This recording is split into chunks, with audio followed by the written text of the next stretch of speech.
Okay, I'm gonna call, are we recording? Okay, I'm gonna call the Friday, June 27th, 2025 meeting of the Economic and Community Development Committee to order. The clerk will please call the roll. Councillor Krasinski? Present. Councillor Heath? Present. President Tires? Present. We have a quorum present. Is anyone here recording the meeting? No one's recording the meeting except for staff. We'll begin with the review and approval of the meeting minutes of the May 30th, 2025 meeting. Madam President, I move to waive the reading of the minutes and accept them as presented. Thank you. Madam Chair. Thank you, Mr. President. Is there a second? Second. Motion made, any discussion? So motion made by President Tyra, seconded by Councillor Heath to waive the reading of the minutes and accept them as presented. Any discussion? All those in favor say aye. Aye. Those opposed no. Motion passes. We will begin with the June Economic and Community Development Update. Okay. And we'll go from there unless we feel we want to start with the Mackey Park project or the Regional Planning Commission. We'll take anything out of order just because update is something that is very thorough and I want to give a lot of attention to in the meeting. I'd hate to ask a question that might be covered in the update, so. Okay. Yeah, that's good. Then I will forego the We'll Mackey Park and presentation on CMRPC, and then we can just start with first discussion of the rear main project. That's been largely my focus of this past week as we look towards the closing of the fiscal year. I've included in the kind of organizational, I really like these folders because they can organize everything really well. So it's in the second pocket in, is inclusive of, I mean, it started with usually the either the standard contract form or the amendment and amendment request, as well as the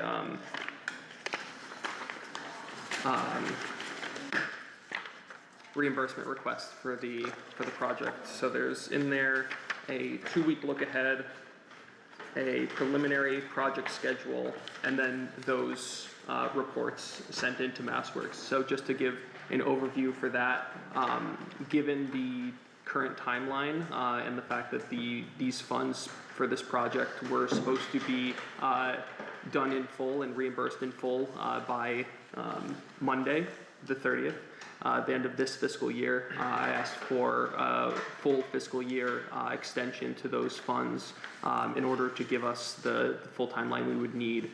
We do not plan on using that, and I will go into that further when we talk about the preliminary schedule for the project. But we do have the full extension of a fiscal year for the funds to be reimbursed for the rear main project until June 30th of 2026. So I'm very happy with that. There was also some moving of line items to make up for previous reimbursements of which we had already overspent on certain line items. If you look at the contract amendment request and you go to page 404, so we had already overspent on design and engineering by the amount of over 100% of that line. So we had originally put in the contract for 150,000. I proposed to increase that line item within the scope of the contract of an additional 150,000, so that we are within the bounds of we are admitted a 25% buffer of line items of overspending. Obviously 100% is way over what that is. So by their own rules, that these items are needed to be moved in order to be within compliance and be able to reimburse. So that is for the design, engineering, and bidding. And then part of those funds are being taken out of the other site work and the contingency. And the contingency is also paying for an expected increase in construction admin and project management of 50,000, and this is separate from the. So if you actually look to no, actually in the reimbursement request, apologies. So in the other form, on page 3 of 5, there is the two invoices being submitted for reimbursement from UEL, and not submitted for reimbursement, all of the invoices from Fuss and O'Neill.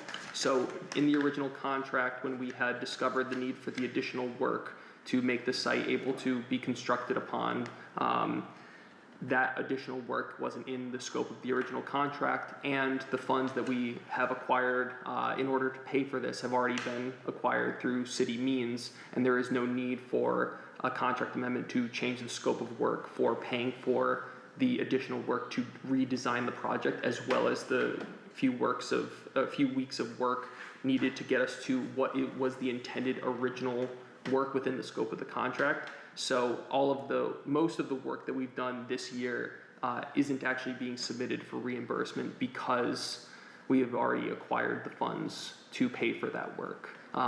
Once we get to this original scope, which we can expect to, I'll talk more when we get to the project schedule as well. When we get to that point, then all those funds, as we pay them out, will be submitted for reimbursement through the MassWorks grant.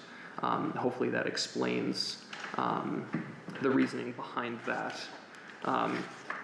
As we talk about the project schedule and kind of jump around it, so we have both the 2-week look ahead as well as the preliminary schedule here. This goes through the full look ahead. This is going to be kind of dispersed out further for especially the later line items such as colored concrete, loam and seed, landscape irrigation. We don't expect those to be done in January and February because they require warmer temperatures in order to be done properly. So that's why we asked for the full fiscal year extension. We do expect the majority of construction for this project to be completed within the annual year or within the calendar year, so by December 31st. But we did ask for the full fiscal year extension in order to get that leeway with some of those items where, we can't have snow on the ground, we can't have anticipated snow or cold weather when it comes to doing items like concrete and loam and seed where, they just require that kind of weather. As we look towards the immediate future, we have mostly additional work, continuation of submittals, so that is the redesign for the project, as well as cutting the site to the additional depth. So cutting it to where we need it in order to put the Tensar geotech fabric that's already been through city council, as well as the layers of gravel, second layer of geotech, more gravel, and that's considered the appropriate site for then us to continue from the original contract and original contracted work. So we're going to be looking in the next week to putting in the drainage structures in place, continuing that until the end of the week of July 7th. The water quality unit and tie-in is already set in place, and starting next Monday all the way until the end of the week of July 7th, we will be removing and filling the obstructions. So all of the service tunnels, all of the concrete structures that are below the site.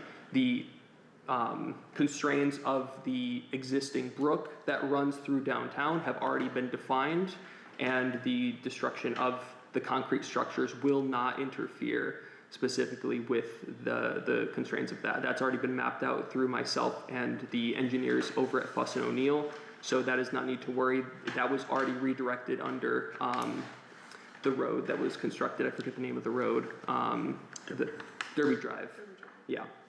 So it's mostly under Derby Drive, but there is portions that we are aware of that we'll have to not interfere with, but the constraints of those obstructions have been mapped out, and we're looking to start that on the 30th. So it should be quite loud, and hopefully signs of active work happening for the rear main project. I know there has been active work this week, but honestly we're just happy that this project hasn't has been able to continue. We've dealt with a lot of issues, and there's been a lot of work over the last 6 months, whether or not this was going to be something that we could continue with, and I'm happy to say that the state has been very compliant with us in understanding of the situation. City Council has been understanding of the situation in terms of the additional funds needed for it, so thank you all and the rest of City Council, as well as the mayor and plenty of others within both MassWorks, the Executive Office of Economic Development, and many others who have made this possible and a project that we can look towards completing within this year. Well, I would say within the next 12 months. So that is the rear main project, and that has been, again, the majority of my, I would say, maybe not the majority of my time, but definitely a lot of my focus for this week. Any questions on the rear main project before I go on to Greenwood Pool? Thorough update, thank you. Thank you. Yeah, I appreciate that, thank you. For the Greenwood Pool, I have at the start, so I just wanted to give an overview of the timeline of why we are at the point where we are in terms of the project. So I have included within this an email correspondence between myself and the CEO of Associated Building Records. The Associated Building Records are the ones who have received the bid. So these are in the last pocket, if you can get them out. Apologies. So again, the project schedule, email correspondence, as well as a bid protest labor decision. So we had received a bid protest in regards to when bids were being opened for this project.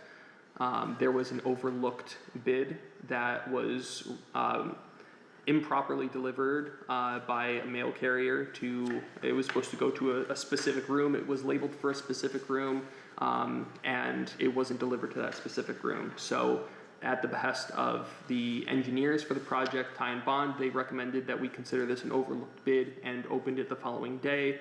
Following that, the Associated Building Records was that overlooked bid, and they were the lowest bid, so they were awarded it. And then a bid protest came in from another bidder for that project. And so we had to go through the process of appealing the bid protest decision, or the bid protest. That was a issue that lasted probably all the way until May 23rd, as listed on the printout of the decision from their names at the end. Jonathan Elder, and the hearing officer, Justin M. Polk. So we had our hands effectively tied in terms of what we can do for the project all the way until May 23rd. Immediately following that, the bid protest decision was lifted, and that we can move forward with ABW as the awarded bidder. Me being the purchasing director, all worked together in terms of working with ABW in terms of getting bonds and certifications from them and all the necessary documentation needed to properly award and move forward with the project. That's been also a multi-week process, just as the nature of what it is. We had received a preliminary draft for the project schedule. We had expressed the need to want to move that up. And so my email correspondence with Fred kind of shows that,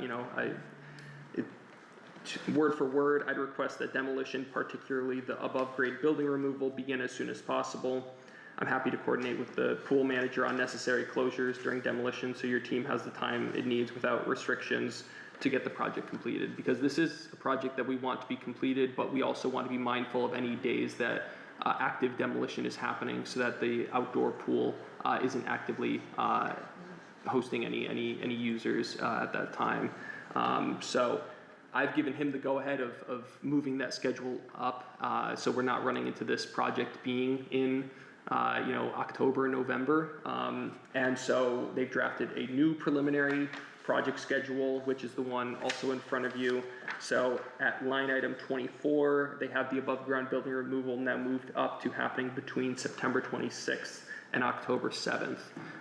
We can expect that I would intend that to move up even further from that intended date, because it's one of the further line items, and because there are a lot of things on here that are going to happen in conjunction rather than one after another.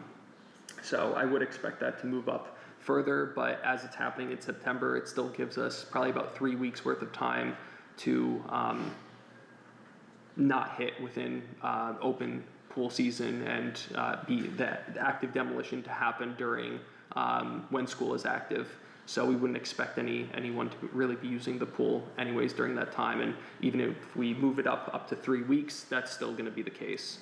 So I'm currently happy with that, and we will look towards putting out the signs for the project, not next week, but the week of the 7th.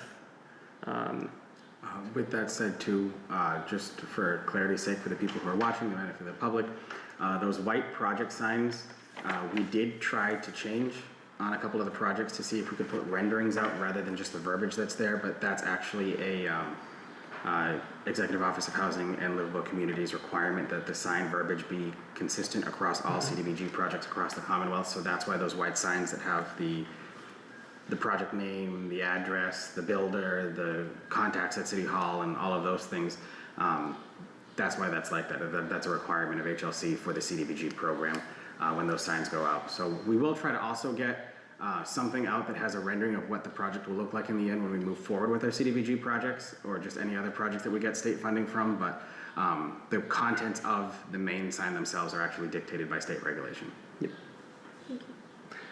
Aside from, that's really all I have for Greenwood Pool is the project schedule and kind of the explanation behind why we're at this point. I don't know if there's any questions regarding it. We've already had the pre-site demo visit to Greenwood Pool. It was on Tuesday, like the hottest day. So it was fun going in there, which is essentially a greenhouse, and exploring like what the process is gonna be like. And I do look forward to moving forward with ABW as a partner for them. They're very excited and are hopeful that it will be a pretty quick process. Thank you. Questions, comments from the committee? I don't have any questions. Thank you. Does it work? Yeah. I have no questions either. Great work. Thank you for this incredibly helpful, good update. I have no paperwork in regards to the North Central pathway, but that is completed, being completed this week, today, and I believe next week. Those funds do have to be completed at the end of the fiscal up to, I believe, July 15th. So we have a few weeks of time, but we're working with Mass Broken Stone as well as, I believe, ML Partlow, the main contractor for the pathway, have already completed their work. So I know a lot of people are already enjoying the usage of it. I know some citizens have already reached out to my email and phone regarding a lip between the paving on Crystal Lake Drive and the pathway itself. That is because there are two different contractors doing those two different sets of work. So we expect Mass Broken Stone to create that lip between there, so there isn't a little bit of a drop off for any users who are going with any wheelchair or disability.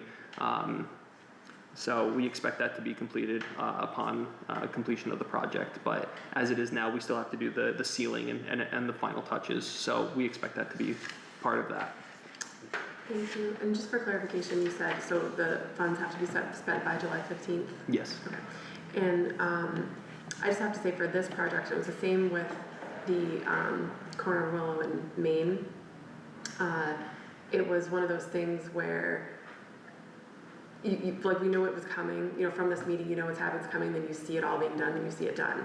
And then even with this project, you come down Park Street and you see all the trucks and it's getting done, it's being done. Like that is how this is supposed to work. So that was super refreshing to have seen that in the last couple of months with these things and having it match up to what we say and what's gonna happen and all the work you're doing in all the offices. Like that should be refreshing for anybody in the city to be able to see. And because there's a lot of things that happen too with work that isn't loud and isn't in your face, but it's happening. Mm-hmm. It's when these things do, I don't know, it's just this sense of like, okay, first of all, it's summertime, yay, but also there's progress and there's things being done. And I know personally us sitting in these meetings and being here, going through it, having a committee for this purpose, it's really nice when you physically see it happening. Yeah. So North Central Pathway was the most recent one that I had gone by and I was like, this is right what we just talked about. So that was pretty refreshing. It is beautiful out there. I've been able to walk it myself twice now, and it's great. I hope everyone gets a chance to go out there and enjoy it. Most of it is like I said, completed, so it is in its final stages. But enjoy it, bike it, walk it, and we look forward to completing the rest of it with future Mass Trails and grants, and completing all the way up to the rest of the North Central Pathway. And whatever we can do to beautify Ward too, like Councilor. If I may, I had a couple constituents who, you know, live right there, and they've found a lot of usage of walking up it and everything else, and you know, taking a lot of their stress off, just enjoying the view and everything else. So they wanted me to tell you thank you. I appreciate it. So And hopefully continue it up, and then they can walk the whole thing with the bridge going over 140. I really look forward to when it's in its completion, because it'll be really something, and it'll really connect us all the way truly up to New Hampshire at that point, and it's awesome, yes. for lack of a better word. Outside of the North Central Pathway, as is visible from going down Willow Street, the demolition on Rome is completed. We are just waiting for the last time I went out there with one of the building inspectors and the representative from Costello dismantling. We were just waiting for the seed to kind of take root. I think it has since done so. I have to take a drive out there, past there today. But we expect that to also be kind of finalized either early next week or maybe sometime next week or the following, is having the closeout for that. The fence is coming down. Yeah. Yeah, gotcha. the main fence has already come down. I believe it's just a temporary orange, kind of, I think it's orange just there to fence. keep, I've interpreted it as that. It's to just keep there people off the grass. So the grass can grow. Yeah, yeah. Yeah. But yeah, we already have done compaction testing for that, and we'll look towards, again, the proposed use for that is the sale of the property, and we'll look towards that following. Aside from the Rome building, I'll give a quick overview of the department, and Just give me just 1 second. Yeah, On sure. the Rome building, so on that piece, can you just, for the public watching, just, I think this type of repetition is important. Who owns it, who's selling it, who could buy it, like just really quickly how that is gonna work next. I mean, I So- know you told us, I just would like it. it'll just for closing out on this. be sold in a similar way to a lot of properties that have been worked on by the city of Gardner, where they're then sold to the GRA, and then the GRA meets with developers and listens to their propositions and usage for the site, and then they make the decision on terms of the eventual buyer. So then they draft the purchase and sale agreement and all the conditions therein. But yeah, hopefully that answers that and provides some context there. Thank you. And Madam Chair, the city did give ownership to the GRA about 2 years ago, so the GRA currently owns it, so that's not a process we have to go through again.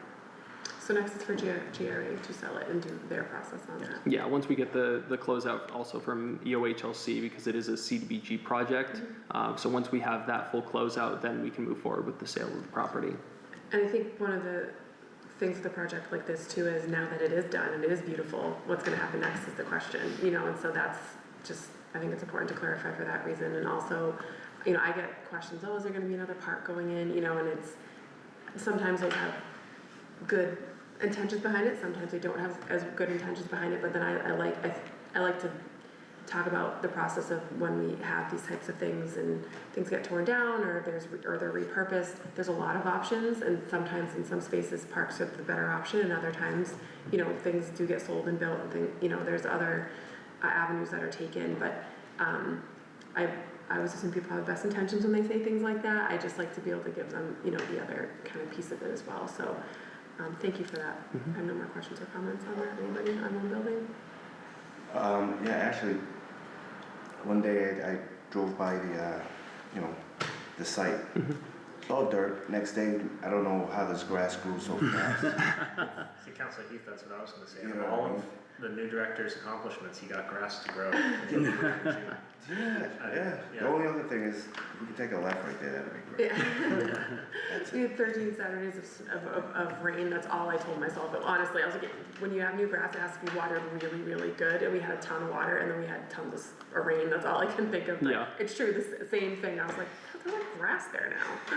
I haven't been able to drive by. I usually drive by on my way in on Mondays, and when I head back to Boston, where I live on the weekends on Fridays, and I haven't seen it, so I'll probably be astonished when I drive by it when I eventually leave That's today. definitely a progress, yeah. It'll be like night and day. Angels, Yeah. Okay, so are we good on that one? Yes. Okay. Awesome. So for the status of the department, I'm happy to say that we have a verbal commitment for the economic development and finance manager and a written commitment for the assistant director position.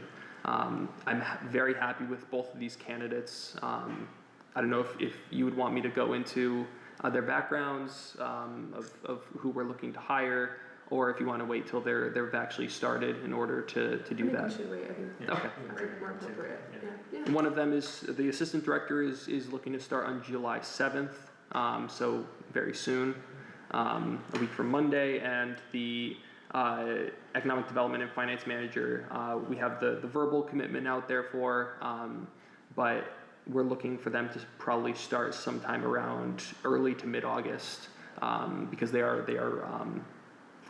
moving in order to accept the position. So, but very looking forward to both of them. Honestly, I've been saying to everyone, it looks like we're gonna have an all-star team after they start. So I'm very looking forward to that and having a full staff for my department. But yeah. Good for you, that's Very great. Questions, comments? It's awesome. Yeah. Yes. All right. I think that's really everything. I think. Okay. I'm pretty sure. It's kind of been a blur the past. We meet again in a month, so Yeah. add it to the list. Thank you for that. Any other questions, comments on this topic from anyone in the board? No, thank you. Any comments, Mr. Mayor? Nope. Okay, sorry. Thank you. All right, we will, thank you, Director Stevens. We will move on to item 11454, a report on the investigation of the Mackey Park project. So yeah, these two items in subcommittee are the two items first in your so it starts with the CMRPC versus MRPC, and second is the email correspondence with Ty and Bond regarding this. So this actually has been a little bit of a back and forth between myself and Matt Warzek over at Ty and Bond. We've had some correspondence in April, correspondence, I think actually right before or like right around our last meeting, correspondence in June 6th, and then correspondence 2 days ago on Wednesday, June 25th. So the last I heard from this is that there are just one set of wires on the poles given with the contract we're looking to use to fund the ramp project for Mackey Park. Again, to give context for anyone who hasn't heard me give this before, but we're looking to use a couple different funding sources in regards to paying for this additional ramp, and one of them is tied up with a current contract with E.H. Perkins in regards to filling in a series of holes that will be made once telephone poles are removed. The double poles for Park Street Park that are currently in place. We're just waiting for those second set of poles to have all their wires moved over to the first set of poles, and then those poles removed, and then for the contract to be completed. It has been a process over the last, I don't know how many meetings that we've had in regards, but there has been very consistent correspondence between myself and Ty and Bond in regards to making this a priority, understanding that there are some funds in regards to the use of the funding for this that are federal funds and could be potentially taken away. So we want to be cognizant of that and knowing that this has to be a continuous priority for them in terms of their work and their correspondence with both Verizon and Comcast. And these last set of wires are with Comcast now, so we are no longer dealing with Verizon, at least. I know that was something that we've gone back and forth about, so it is just the last set of wires with Comcast. But I know I would like to meet with the city auditor potentially next Monday and see if there are any other funding sources that could potentially pay for it, because I know this, again, has been a back and forth with us, but I do want to hopefully at least pursue any other avenues that we have in order to pay for the final ramp, because I know this is something on a lot of people's minds. I've been asked to speak about it at an upcoming Disability Commission meeting, and I would hopefully have a better update than then just we're waiting for the poles to have their wires moved and hopefully have at least a plan B in place rather than just continuously, back and forth with Comcast and Verizon and other utility companies. So that's my full update for Mackey Park. Thank you. Any questions, comments from the council? Yes, if I may, Madam Chair. So just for clarity, the delay it was Verizon, but now it's Comcast. Yep. Right? But Titan Bond, they seem like they respond pretty quick. They are very quick, yeah. I'm reading it and everything else. So it's Comcast is like you said, they're the ones that we're waiting on. I don't even know how many tickets they've put in regards to this work ticket. It's probably close to like 5 in regards to this one last set of wires. Because every time I reach out to them, they say they'll put another ticket in. I think they say we'll follow up again this week and see if we could put another ticket in on top of the ones that they already have set in place. So they are as on top of it as they can be, and are probably as frustrated or even more so than I am in regards to it. So they want to see this done just as much as we do, and have been great to work with in terms of being able to be reliable with their active correspondence. Awesome, thank you. I appreciate your advocacy on behalf of this project with Tyne Bond, and then theirs with Verizon, who we've now checked off the list, and now with Comcast. I think it shows us how you get stuff done. We all wish we were sooner, but just providing this written correspondence with them and seeing that you're doing it, that's really helpful, and to see how you are. But I know a few meetings back you had established with them, like, I'm going to be reaching out to you regularly about this, just to let you know, so that they knew that this is what, something that's happened. And I think that it seems like it's been effective, but also keeps us within this professional, it's professional correspondence with them to just say, this is my job, this is what we're gonna do, and this is how I need to be able to do it. So I appreciate their relationship there as well, and I thank you for your advocacy on part of the city, and hopefully this gets done, sooner than later. They know I'm gonna keep pushing on it. That exact email is in this correspondence. It's on page 4. So they know that this is something that is on the agenda for this subcommittee specifically, and that is something that I will have to speak on every other week in regards to. So they know that there's a need for it. They know that I can't just keep giving the same update in regards to we have to move the wires, we have to move the wires, we have to move the wires. I'm frustrated with it, and they understand that, but they really are doing everything they can in regards to reaching out to Comcast and urging them to do this quite simple last bit of work. It really is just moving one set of wires to another set of telephone poles. So I would hope that they can do that work, and we can at least have a different update for the next meeting. And then my second question is the funding sources. Can you just remind us, if you have the figure, what's the figure? What's the funding figure that we would need?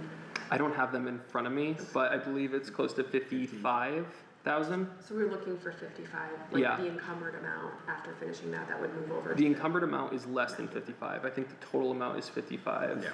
Okay. And then part of those are going to be coming from ARPA funds. So ARPA was the Right. program through COVID from the federal government. Part of it, I believe, was the last year's summer festival.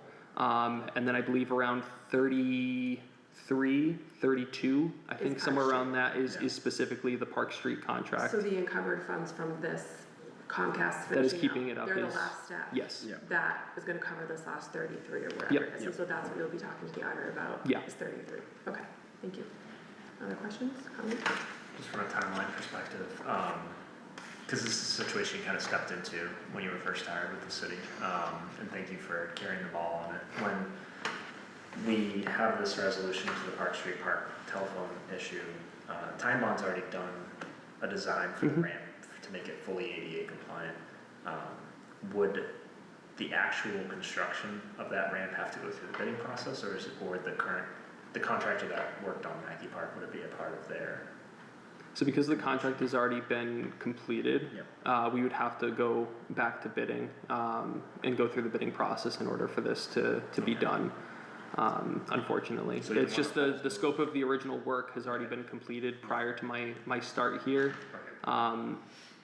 If we would be able to make an amendment and do it with the original contractors, that would be a lot easier for both my sake and the rest of the city's sake. But that's, as the contract's already completed, we will have to go back to bidding. No, good to know, especially from a construction season perspective. There's a backdrop that we're working against, and going out to bid, it's a 30-day process. So if there are, This again, would be 2 weeks. 2 weeks, okay, so that's better. But there's a process that needs to be followed, and hopefully we can get it done. yep, Thank you. I just have one other quick question, just for, I don't know if anyone here has a room, just for clarity. I know it's Comcast, but I thought it was Xfinity. Are they still the same thing? they still are the same thing, yeah. All right, I'm like, all right, I know we're referring to it as Comcast, but I don't get a Comcast bill, I get an Xfinity bill. So I'm like, You want to know who to call. yeah, and it's, yeah, that's all. I think I think Comcast is the parent company, and Xfinity is like one of the services that they provide. Yeah. Cool. Thank you. Anything further on this item? Okay, item 115, so for an action on the item, I'm gonna propose that we keep it on the calendar as we've had progress, and we know we're gonna get there. I think we're all very clear on that, but I think we should keep it on the calendar. Any objection? Okay. Item 11529, a discussion of the Regional Planning Commission. So I have a little presentation printed out for everyone, just on the differences between MRPC and CMRPC, and hopefully strategies that we can use as we look forward. Really, the overview of this is that we really should be utilizing both of them because there are different categories of work and services that they provide. But just to give an overview, this is comparing the Montechusett Regional Planning Commission with the Central Mass Regional Planning Commission, MRPC and CMRPC respectively, highlighting their differences and hopefully strategic value to the city of Gardner. So the core services, differences between them, MRPC serves 22 communities, including Gardner as our main MPO. Our Massachusetts Planning Organization, so that's the group that we are by the Massachusetts law that we're a part of. It specializes in land use, environmental planning, brownfields, redevelopment, and GIS, and again is the main MPO for the Gardner region, whereas CMRPC serves 40 central Mass communities, not including Gardner, but focuses more on economic development, urban revitalization, energy use, and finance through grant help and other services. So they are the MPO for Central Mass and has strong in-regional coordination with the 40 that they do serve. So with the specializations and strengths, MRPC has a lot of knowledge of Gardner, the Montechusett region, has use in terms of transportation planning that we're already currently using, hazard mitigation that we plan on using for our in-work hazard mitigation plan and zoning diagnostics, as well as targeting support through brownfields funding, which is one of the main economic development sides that we're looking to be a part of the new position. The economic development and finance manager specifically is overseeing the brownfields redevelopment fund. So we also are looking to engage with them in that way. Whereas CMRPC does have strong economic development in their division there, expertise in corridor revitalization, downtown strategies, and offers advanced GIS, so global information systems, dashboards, and grant collaboration and assistance. The only issue with that last one is that they have been a bit overworked, I would say swamped, for lack of a better word, in terms of the amount of communities using them. I think I think it's somewhere between 12 and 15 additional communities that are reaching out to them in terms of grant collaboration and assistance. CDBG is a big one that they've had a lot of communities reach out to. So that has kind of lessened their availability in that regards. But obviously they do have their place in terms of those other services that they provide. So moving on into like why engage MRPC. They are the primary regional planning agency for Gardner. They have statutory Massachusetts plan organization responsibilities such as Transportation Improvement Program, aka a TIP, which we often use, hazard mitigation. These are all things that I said that we are already utilizing here in the city. We have had long outstanding local partnerships with MRPC, and they have context-aware zoning and infrastructure planning support, such as like I said, the transportation as a large one. Whereas CMRPC does have larger and broader economic development services, experience with urban core revitalization, and insight into housing production and broadband workforce development. So they have clear differences between them, and so my kind of 3 strategic recommendations on the final page are maintaining MRPC as the lead planning partner for Gardner, but still leveraging CMRPC for specialized economic development and urban revitalization support, because they do fill in a lot of niches that we don't have currently with MRPC.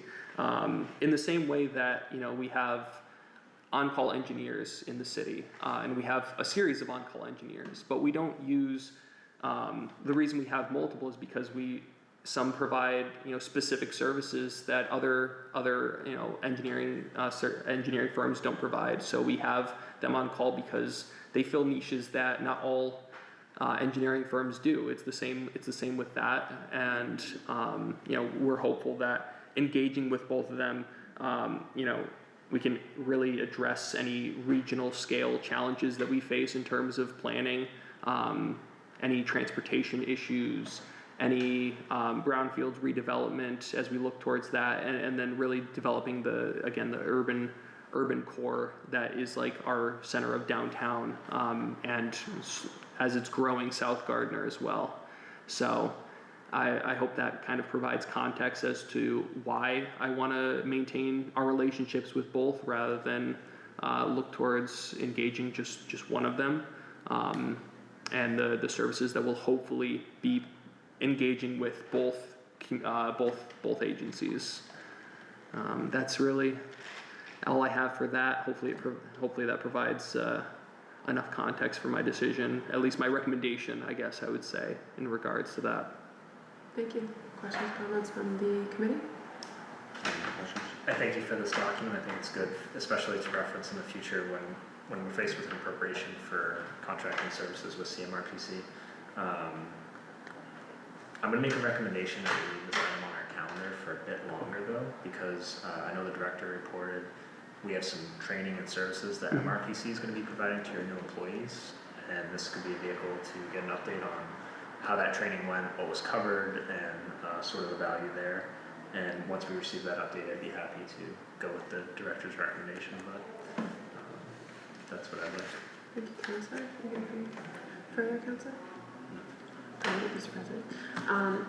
I agree with that. I also just kind of want to reiterate too, like there is some initial training that they're going to be getting from the RPC's, like CDBG training is what comes to mind first. There's things like right off the bat, you're going to be utilizing them for. So I agree with President Tyros in that respect. I think it makes sense because we will see it like sooner than later. It's not something we should take off and then bring back on. We certainly can revisit it down the road in the future, but for a decision right now, I think we should keep it for that to see how it goes. But I appreciate this. I think this is incredibly helpful, and I think that we'll see. I just lost my train of thought when that happened. I think we'll see the results of what you're talking about once you can apply it, particularly to your new staff members, especially the assistant director, I would think. So, anything further on that? If not, then we will keep the item on the calendar. Okay. Anything further on the topics of the meeting? I'll entertain. So moved.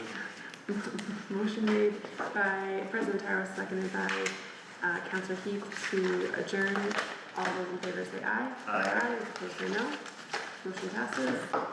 Thank you very much. Meeting stands adjourned. Thank you.